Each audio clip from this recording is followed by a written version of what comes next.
Marie, je voulais vous féliciter pour cette exposition que vous avez réalisée ici dans les locaux de High Flow.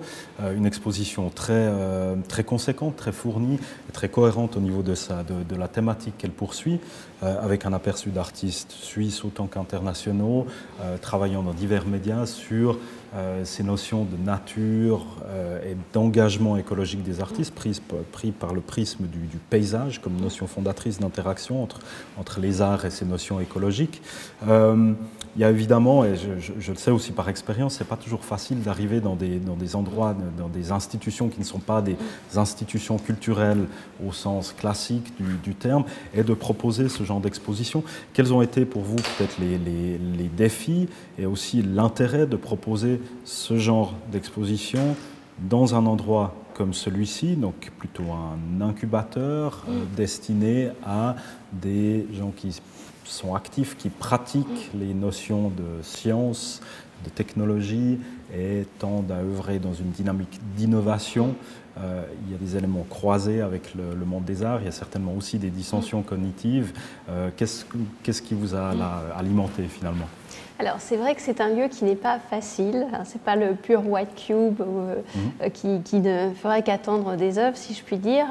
L'exposition a été séquencée en plusieurs moments et il y a en guise d'introduction un long mur qui fait 25 mètres de long, donc ça peut paraître très séduisant, mais qui donne en effet sur des bureaux, donc là où les gens travaillent, là où les gens circulent. Donc ça c'est vrai que c'est difficile, ça interroge l'espace même de l'exposition, est-ce qu'il doit être justement pur, dédié à uniquement des aficionados de l'art contemporain, ou est-ce que justement là on tente de s'adresser à un autre type de public?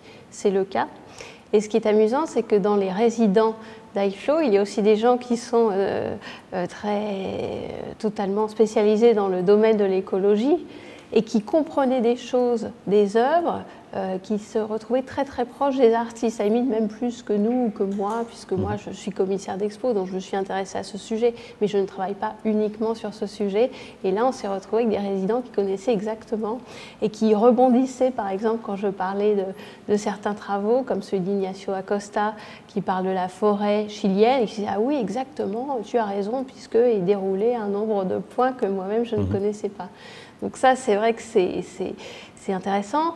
La réaction des artistes, certains sont venus pour le vernissage, et il y a aussi, c'est un peu cette dichotomie, le plaisir d'être exposé, d'être lié à certains plasticiens, et en même temps, on voyait pour certains quand même une sorte de surprise aussi. Donc je pense que c'est aussi ça va être amené à se développer de plus en plus, d'être dans des lieux qui ne sont pas forcément faciles, mais qui cherchent à vraiment attirer un plus grand nombre de publics et avoir aussi d'autres réactions finalement.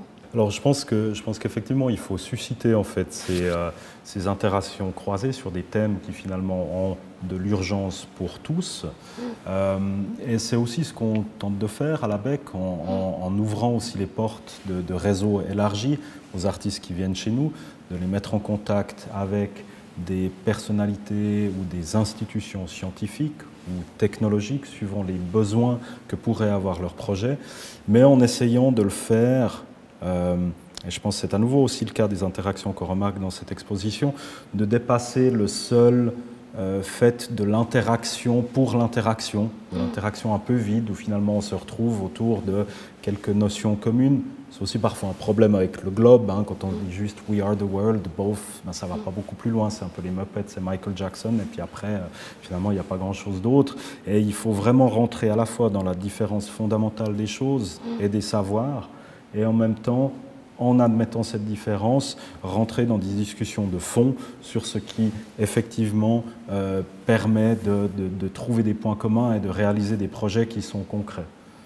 Et pour moi, c'est aussi une des raisons qui m'a poussé à m'impliquer de telle manière dans le projet de la BEC, c'est qu'à mon avis, on a dans le grand monde de l'innovation, etc., on vient de passer à peu près 10 ans à mettre beaucoup plus en avant en fait, le communication business autour de l'innovation que l'innovation elle-même. Et on a passé 10 ans maintenant à poursuivre d'un côté des visions utopiques, vendu par la tech, et de l'autre côté a commencé à avoir une résurgence de vision dystopique, qui pense que le monde part en catastrophe, etc. Et puis avec tout ce que ça implique de messianisme complètement déplacé, à mon sens, dans le monde des sciences et des technologies, je trouve par exemple pas normal qu'aujourd'hui on considère tout à fait standard que des gens se qualifient d'évangélistes d'un domaine technologique ou d'un autre. À mon avis, c'est une notion complètement pathétique qui n'a vraiment pas lieu d'être. Il faut absolument qu'on sorte de ça. Il faut absolument qu'on sorte de la génération TED et TEDx et qu'on aille beaucoup plus loin dans ce qu'on peut vraiment faire. Et ça passera aussi par des projets qui ne se résolvent pas, qui ne peuvent pas être présentés de manière magique en 5 minutes dans des conférences, mais qui donnent, et à nouveau là on revient finalement à ce rôle un peu de révélateur de réalité des artistes, finalement, qui donne une intensité particulière en amplifiant certains éléments de réalité, en amplifiant des éléments d'absurdité parfois, ou en ralentissant le temps, en mettant ensemble des matières qui ne connectaient pas avant.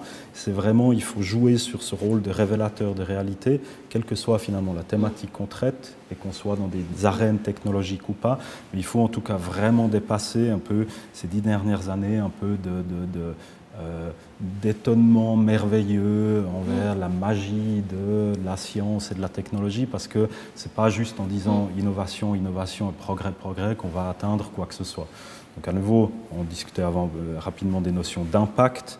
À mon avis, l'impact que peuvent avoir les arts sur ces thématiques qu'on débat ne change pas fondamentalement de l'impact que l'art peut avoir sur des perceptions de réalité dans des générations précédentes ou sur des thématiques différentes. Mais c'est vraiment, il faut remettre ce rôle en avant et en tout cas ne pas laisser, disons, les arts devenir du contenu pour une machine de communication autour de l'innovation. Alors j'avais aussi une question à vous poser. Parmi les artistes les plus engagés de l'exposition, ils sont résidents à la BEC justement. Alors pourquoi? Est-ce un hasard? Est-ce que ce sont le fruit des discussions? Et ce qui est intéressant aussi, c'est que là on montre une œuvre d'Yves Scherrer qui vient d'arriver chez vous, qui est un de ses premiers travaux, donc qui n'est pas du tout justement qui joue aussi sur les notions de faux, de réalité, de ce qu'on regarde, c'est de l'herbe, est-ce que c'est une fausse herbe?